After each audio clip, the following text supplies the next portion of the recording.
In the previous module, we created a tune player and a tune recorder. The tune player takes each note in the list that we've created and plays the note using the corresponding item and note lengths to determine how long the note plays. In this module, we're going to add a third variable, lyrics, so that the lyrics can be displayed as the song is played. Now, it's going to be easier to add this third variable if we combine all three of these lists, the note lengths, and the lyrics list, into a single table. We can put these items into a table just by making a list of lists. So if I combine them in this way, then I get the notes along the rows and the lengths along the second row.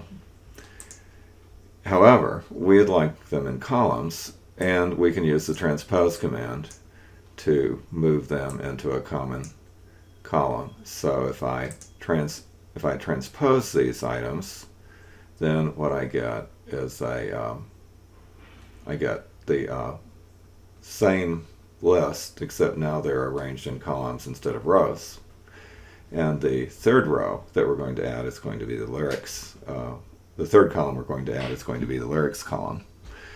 So in order to add lyrics, it's going to be easier if we export the list and use a spreadsheet to enter the lyrics. So one way of doing that is to create another variable, and since these are tracks that play the music, we're going to take a new variable, music tracks, and we're going to set the music tracks to this list that we've just created where we've transposed these items.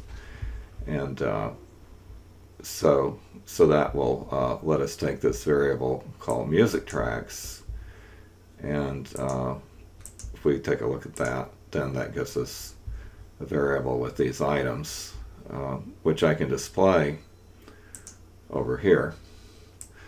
Now, if I would like to save this table as a spreadsheet, I can right-click and then export it.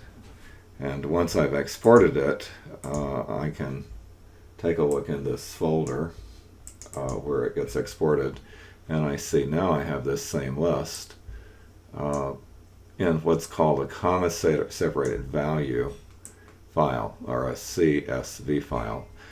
CSV simply means that the items have been saved with commas separating each value internally in the internal structure of the file. So in the next video, we'll learn how to enter the lyrics and then re-import them into the TuneScope application.